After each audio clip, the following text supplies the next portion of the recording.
Hello दोस्तों, मैं doctor Gita Awasthi नई कहानी के साथ आपसे मुखातिब हूँ। दोस्तों, बहुत पुराने ज़माने से ये कहावत चलन में है कि लड़की का घर उसका मायका नहीं होता बल्कि ससुराल होती है। सच पूछा जाए तो क्या ससुराल में भी उसे जाते ही अपना लिया जाता है या उसका वो घर सचमुच उसका हो जाता है?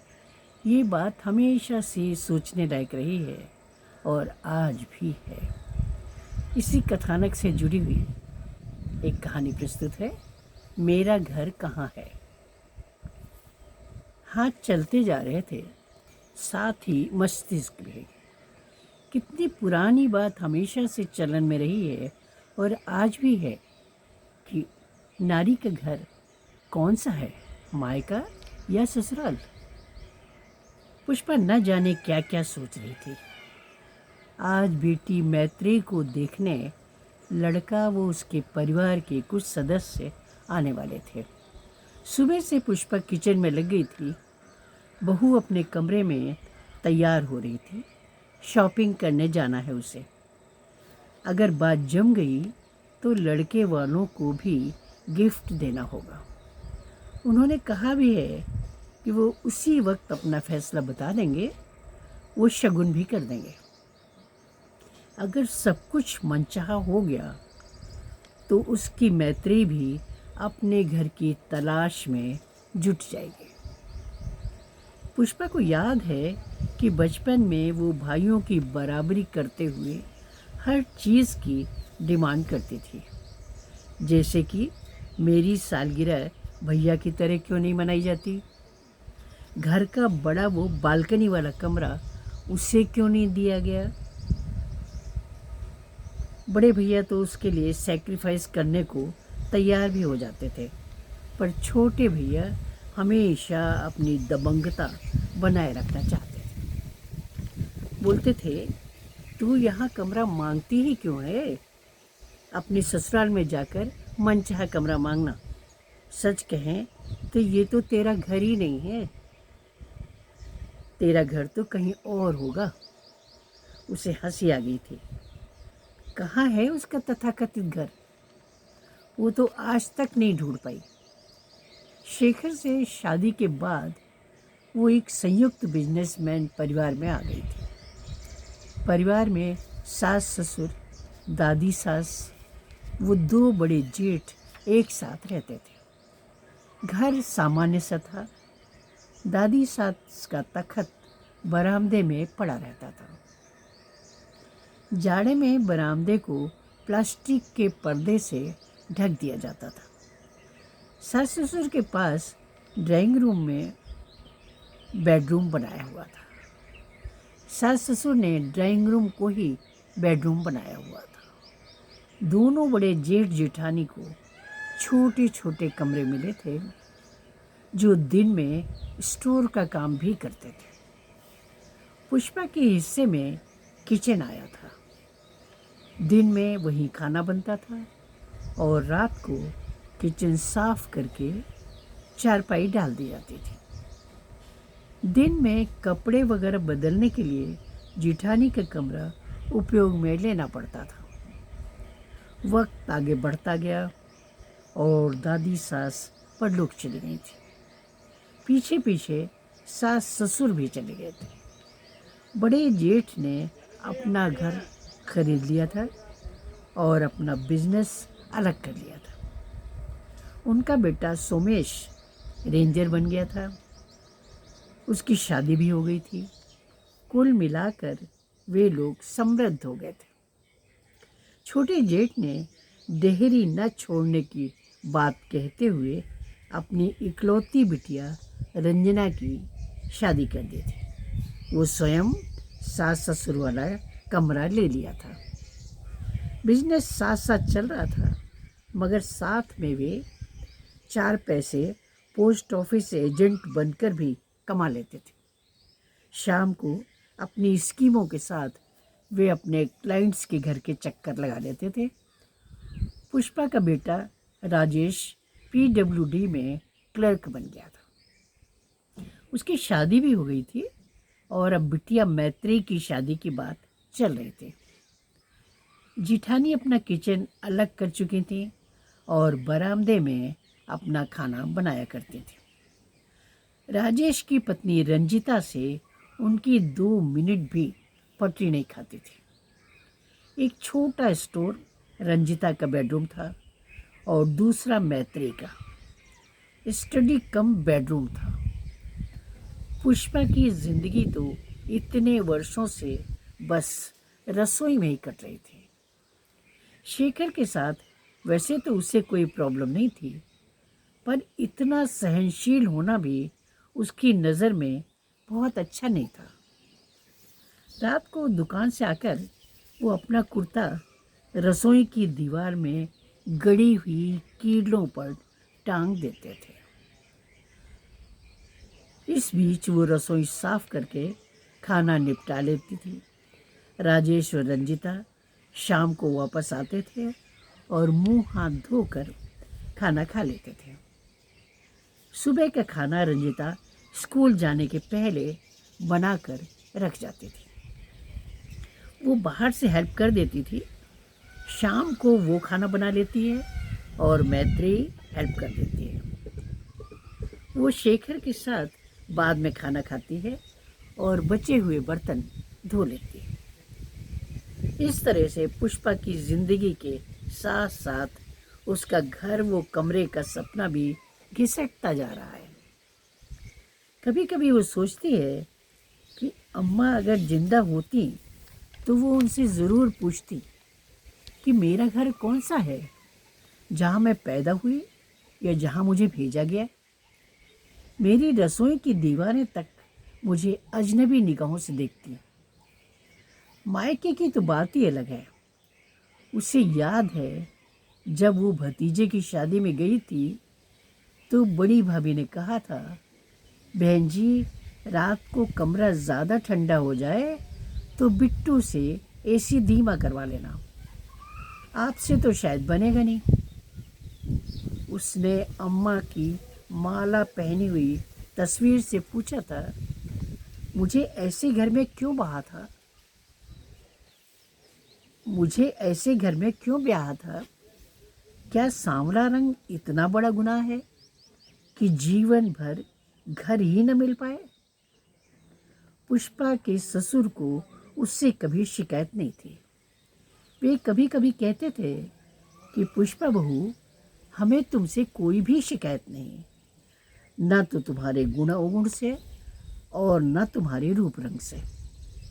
तुम मेरे बेटे के लिए सही जीवन साथी हो। बस दुख इस बात का है कि मैं तुम्हें एक कमरा तक नहीं दे सका। मैं भी मजबूर था। सीमित आय के साधनों में इतना बड़ा परिवार पालना पड़ता था। सच कहूँ बहू, तो मैं तुम्हारा शुक्रगुजार हूँ कि तुमने हमसे कभी कोई शिकायत नहीं की है। सांवला रंग कोई गुनाह नहीं है, और फिर तुम तो समृद्ध परिवार की इकलौती बहन थी। हम संतुष्ट हैं कि तुमने इस घर में आकर मेरे बेटे शेखर का जीवन संवार दिया। तुम्हारे आने के कारण ही ये परिवार संयुक्त परिवार बना हुआ है, वरना पहले तो तुम्हारी जिठानियाँ काम के पीछे ही झगड़ा करती रहती थी। तुमने सब कुछ संभाल लिया तो घर भी संवर गया। ससुर की याद आते ही पुष्पा की आंखें आंसुओं से भर जाती थी। सचमुच पिता जैसा स्नेह मिला था उसे। खाने की थाली सामने रखते ही बोलते थे, तुम एक कुशल गृहिणी हो, मात्र इसलिए नहीं कि रसोई स्वादिष्ट बनाती हो, बल्कि इसलिए भी कि तुम्हारा परोसने का तरीका भी परिपक्व है। तुम थाली में थोड़ा सा नमक ज़रूर परोसती हो, नहीं तो पहला कौर तोड़ते ही खाने वाला नमक मांगता है। खाने की थाली के साथ पानी व नमक ज़रूर परोसना चाहिए। पुष्पा मुस्कुरा देती थी। सास बोला करती थी, जितनी तारीफ बहू की करते हो मेरी तो कभी नहीं की। ससुर जी मुस्कुरा कर कहते थे, अरे तुम्हारी तारीफ कहाँ तक करें, तुम तो लाजवाब हो। विचारों के समंदर में डूबते उतराते उसे पता ही नहीं चला था कि बहू रंजिता बाजार से लौट आई थी। रंजिता ने उसे कपड़े दिखाए थे तो उसने हाँ में सिर हिला दिया था और गिफ्ट पैक तैयार करने को कह दिया था। थोड़ी ही देर में मैत्री को देखने अरविंद अपने भाई भाभी और बहन के साथ आ गया था। पुष्पा ने प्लेट्स लगाते हुए कहा था, पता नहीं ब्रेड रोल्स कैसे बने हैं, गुलाब जामुन तो थोड़े सख्त लग रहे हैं। उसने रंजिता से थोड़ा थोड़ा सब कुछ चखने को कहा था।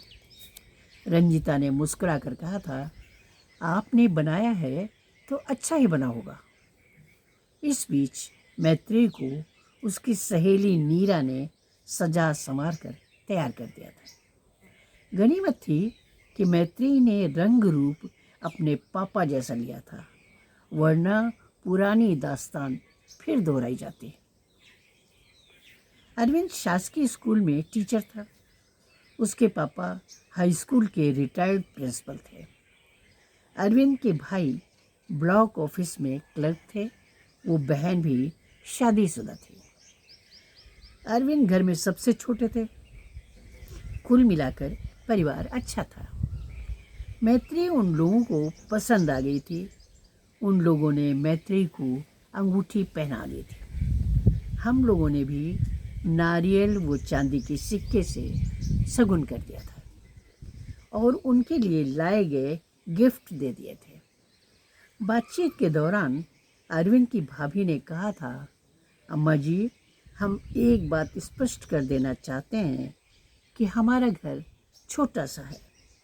बुजुर्गों का घर गांव में है, वो भी आधा कच्चा और आधा पक्का बना है। बाबूजी सत्यनिष्ठा व ईमानदारी से अपना जीवन जिए हैं। हम सबकी सोच ये है कि हम घर अपने आचार विचार व संस्कारों से बनाते हैं। घर जगह से छोटा या बड़ा नहीं होता। बड़े बड़े करोड़पतियों के घर में सन्नाटा छाया रहता है, क्योंकि उनके घर में परिवार के सदस्य कभी साथ बैठकर चाय नहीं पीते।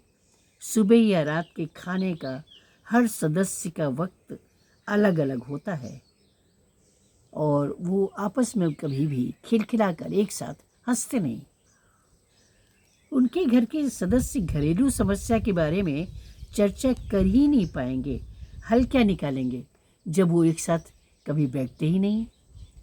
अरविंद की भाभी निरंजना ने कहा था, हमारे बाबूजी चाहते हैं कि परिवार के सदस्य मन से पास पास रहें।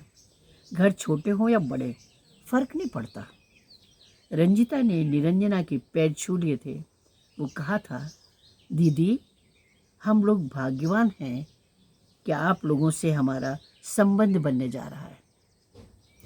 हमारा घर भी छोटा है। इस संबंध में कभी भी हमें एक दूसरे से शिकायत नहीं रही। पर आज मैं सबके सामने कुछ कहना चाहती हूँ। मुझे ये सब कुछ मेरे पति ने बताया था जब मैं ब्याह कर इस घर में आई थी। मेरी सासू माँ पुष्पा एक समृद्ध घर की लाडली इकलौती पुत्री थी।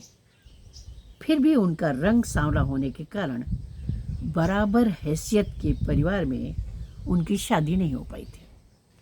दीदी, हम सभी जानते हैं कि हर लड़की का सपना उसका अपना घर होता है। सासू माँ को घर या कमरे के नाम पर बस रसोई मिली थी, लेकिन सासू माँ ने अपने गुणों, आचार विचारों व संस्कारों से इस घर को सचमुच अपना लिया था, अपना घर बना लिया था। पहले घर में फैली रहने वाली अशांति शांति में बदल गई थी। थोड़ी सी आमदनी से भी घर अच्छे से चलने लगा था।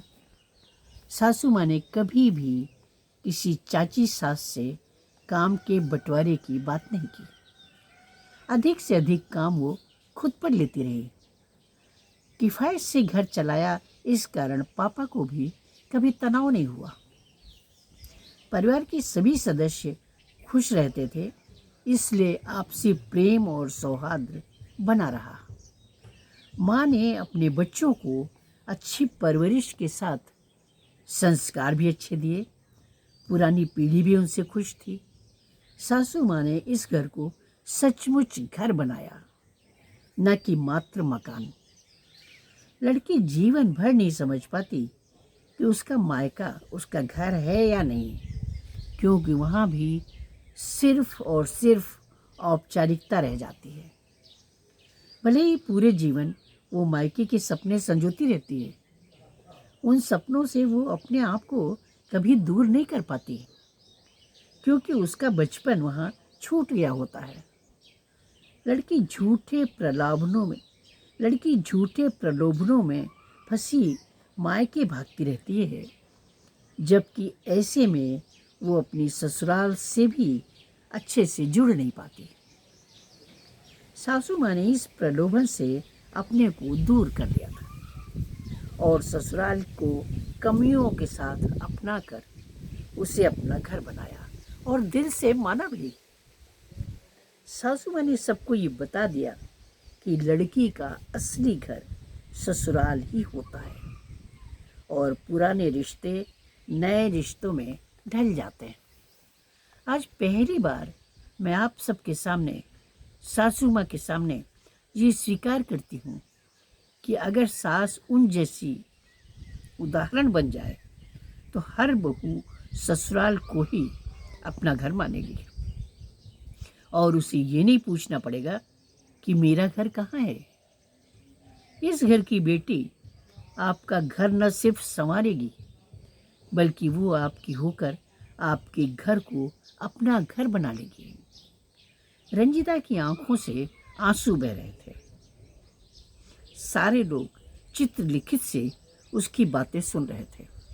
बात खत्म होने पर निरंजना धीरे से उठी थी और रंजीता को गले से लगाकर बोली थी, भाग्यवान आप नहीं, हम हैं जिसे ऐसी बहू मिल रही है। हम जल्दी ही तारीख निकलवा कर अपनी बहू को उसके घर ले जाएंगे।